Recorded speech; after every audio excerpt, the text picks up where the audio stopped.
Hello guys and welcome back to our channel the Wesser consultants. तो दोस्तों आज हम बात करने जा रहे हैं about GIC. So all the students who are planning to go to Canada उन्होंने कभी ना कभी इस टर्म के बारे में सुना होगा।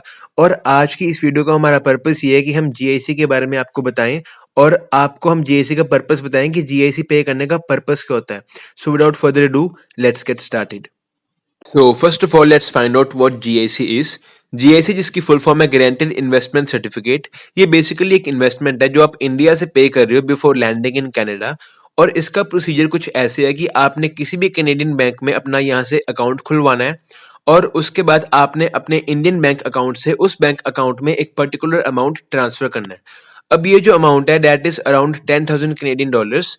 और इसका आपको ये फायदा है कि जब आप कनाडा लैंड करोगे उसके बाद आपको ये मंथली इंस्टॉलमेंट्स में आपको ही पे बैक किया जाएगा and that will act as an income for you when you are there in Canada. And now as we know what GIC is, अब हम बात करेंगे कि जीआईसी का पर्पस क्या है। तो कभी कभी इन द इनिशियल डेज ऐसी सिचुएशन बन जाती है कि किसी बच्चे को अनफॉर्चुनेटली कोई काम नहीं मिल रहा या किसी की जॉब छूट गई है फॉर एनी रीजन और उस वक्त उसके पास कोई इनकम नहीं है, लेकिन जो उसके एक्सपेंसेस हैं वो डे वन से ही स्टार्ट हो जाएंगे like rent, grocery and other living expenses.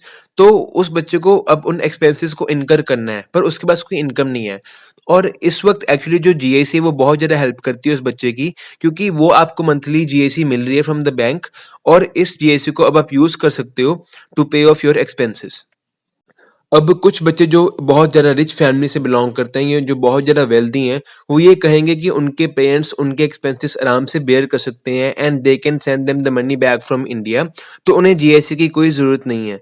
लेकिन जो गवर्नमेंट ऑफ कनाडा है वो ये बिलीव करती है कि उन्हें एक गारंटी चाहिए कि हाँ आपके पास एक फिक्स्ड अमाउंट है, आपके पास सफिशिएंट फंड्स हैं कि अगर आप यहाँ पे आके जॉबलेस हो जाते हो तो आप अपने एक्सपेंसेस को आराम से बेयर कर सको और आप किसी के ऊपर लायबिलिटी ना बनो। और यही रीजन है कि जीआईसी मैंडेटरी है।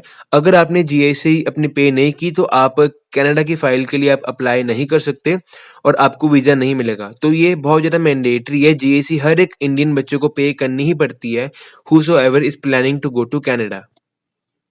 और जीएसी का एक और बहुत बड़ा फायदा है टू एन इंटरनेशनल स्टूडेंट, और वो ये है कि अगर कनाडा आके आपको एक अच्छी जॉब मिल जाती है and you are working 20 hours a week, so that will be enough to pay the expenses of your month. और उससे होगा ये कि जो आपको जीएसी की मनी आ रही है उसको अब आप सेव कर सकते हो to pay the tuition fees of your next semester. और इससे आपको एक मेंटल सेटिस्फेक्शन रहेगी कि हाँ अब मुझे घर से पैसे मंगवाने की जरूरत नहीं है, I can pay the tuition fees all bye my self. और अगर आप कोई आप बड़ा एक्सपेंस नहीं कर रहे जो आपके लिए भी नेसेसरी नहीं है इस मोमेंट पे, तो आप आराम से अपनी ट्यूशन फीस के लिए अपनी जीआईसी को यूज कर सकते हो। So guys that is it for today. मैं उम्मीद करता हूँ कि जो मैंने आपके साथ आज इन्फॉर्मेशन शेयर की है अबाउट जीआईसी ये आपको इन्फॉर्मेटिव लगी हो। और अगर आपको ये वीडियो पसंद आई है then like it and share it as much as you can. और अगर आप हमारे चैनल पे पहली बार आए हो then do subscribe. Thank you so much for watching. मिलते हैं अगली वीडियो में।